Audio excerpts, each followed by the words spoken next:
अस्सलाम वालेकुम, I am clinical dietitian Ayesha Nasir. आज की ये वीडियो कमेंट सेक्शन में भी एक सवाल देखा गया कि कद बढ़ाने के लिए हमें कौन सी डाइट लेनी है।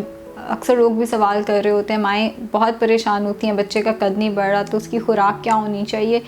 या जो लड़के हैं यूजुअली वो बहुत ज़्यादा कॉन्शियस होते हैं 12 to 15 ईयर्स ऑफ एज में कि कद नहीं बढ़ रहा, आगे क्या हमारी डाइट होनी चाहिए। सबसे पहले तो मैं बताती चलूँ कि कद छोटा होने की 95% वजूहात जेनेटिक फैक्टर्स होते हैं। आपके फादर का, आपकी मदर का, ग्रैंड पेरेंट्स का अगर कद छोटा है तो चांसेस ये हैं कि बच्चे का भी कद छोटा होगा। अब जो पीछे 5% जो कि बहुत ज़्यादा नहीं है, जो 5% पीछे वजूहात रह जाती हैं वो फिर कोई बीमारी हो सकती है या आपकी डाइट ठीक नहीं है। अब बीमारी को अगर हम देखें तो थायराइड की बीमारी एक ऐसा मसला है, थायराइड का मसला एक ऐसा मसला है कि अगर किसी का वो है तो फिर उसका कद शायद ना बढ़े। अगर आपके बच्चे का कद नहीं बढ़ा, आप एक दफ़ा उसका थायराइड का टेस्ट करा लें। अब अगर हम डाइट की बात करें, कई दफ़ा ये होता है बच्चा डाइट में दूध, प्रोटीन वगैरह कम ले रहा होता है या बच्चे की डाइट जो है वो काफ़ी नहीं होती। कई दफ़ा माओं को ये लग रहा होता है कि बच्चा तो बिल्कुल सही खा रहा है लेकिन बच्चे की फ़िज़िकल एक्टिविटी बहुत ज़्यादा होती है। आई रिमेंबर मेरे पास एक पेशेंट आया था, एक छोटा बच्चा था वो, जो कि हर वक्त साइकिल चलाता रहता था। वो डाइट बिल्कुल सही ले रहा है लेकिन वो जितनी डाइट ले रहा है उससे कहीं ज़्यादा वो साइकिलिंग कर कर के बर्न कर रहा है।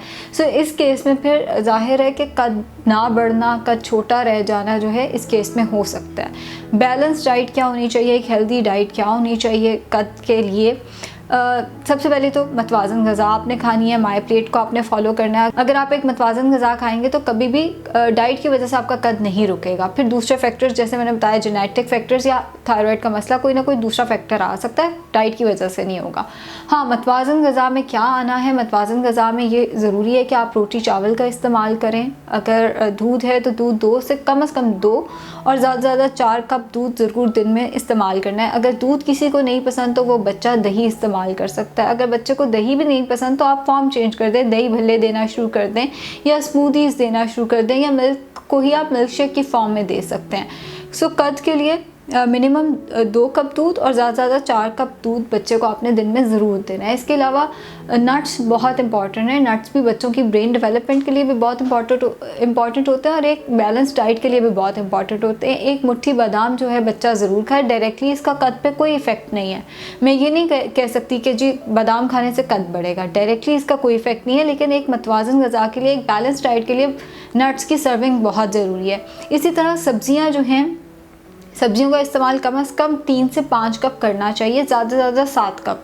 सो सब्जियों का इस्तेमाल दिन में 3 से 5 कप ज़रूर कराएं बच्चे को। फ्रूट का इस्तेमाल जो है वो दिन में कम से कम 2 फ्रूट बच्चा ज़रूर इस्तेमाल करे। गोश्त बहुत इंपॉर्टेंट है, प्रोटीन बहुत इंपॉर्टेंट है और प्रोटीन जो है वो गोश्त में या दालों के अंदर मौजूद होता है। अब गोश्त के अंदर चिकन का इस्तेमाल भी किया जा सकता है, फ़िश का इस्तेमाल भी किया जा सकता है। इसके अलावा अंडों का इस्तेमाल किया जा सकता है, दालों का इस्तेमाल किया जा सकता है। हफ्ते में कम से कम 4 दफ़ा बच्चे को अंडा ज़रूर खिलाएं। हफ्ते में कम से कम 2 दफ़ा घर में दाल ज़रूर पकाएं।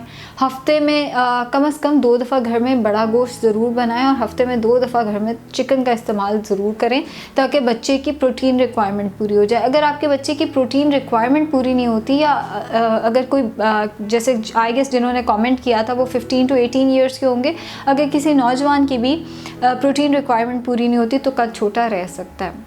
फिर मैं अगर इसको मेडिकली बताऊं, अगर जेनेटिक फैक्टर्स से या किसी अंडरलाइंग फैक्टर की वजह से कद छोटा रह गया, हम उसको खुद से लंबा नहीं कर सकते। बहुत सारे एड्स ये क्लेम करते हैं कि आप ये बेल्ट पहनना शुरू कर दें, आप जूतों में ये चीज़ रखना शुरू कर दें, आपका कद लंबा हो जाएगा। हरगिज़ ऐसा नहीं है। आप जितना मर्जी लटक लें, अगर आपके जेनेटिक फैक्टर्स ऐसे हैं कि आपका कद नहीं बढ़ना तो आपका कद नहीं बढ़ेगा, तो वो फिर थोड़ी सी मिसलीडिंग इंफॉर्मेशन हो जाती है। कोई भी डाइट या कोई भी एक्सरसाइज ऐसी नहीं है जो आपका कद बढ़ाए। डाइट का सिर्फ कद से यही ताल्लुक है कि अगर आप बैलेंस डाइट नहीं ले रहे तो आपका कद बढ़ना रुक जाएगा। अगर आप डाइट कम ले रहे हैं या डाइट तो सही ले रहे हैं लेकिन फिजिकल एक्टिविटी बच्चे की बहुत ज़्यादा, तो कद बढ़ना रुक जाएगा। इसके अलावा डाइट से आप कभी भी किसी का कद नहीं बढ़ा सकते। हाँ, हिकमत में ये चीज़ ज़रूर आती है कि आप रात को 1 गिलास नीम गर्म दूध के साथ 2 केले खा लें तो उससे कद बढ़ेगा, बट न्यूट्रिशन में इस चीज़ का कोई ख़ास जिक्र नहीं है और इसका कोई बैकग्राउंड न्यूट्रिशन में नहीं देखा गया। हाँ, हिकमत में ये चीज़ ज़रूर है।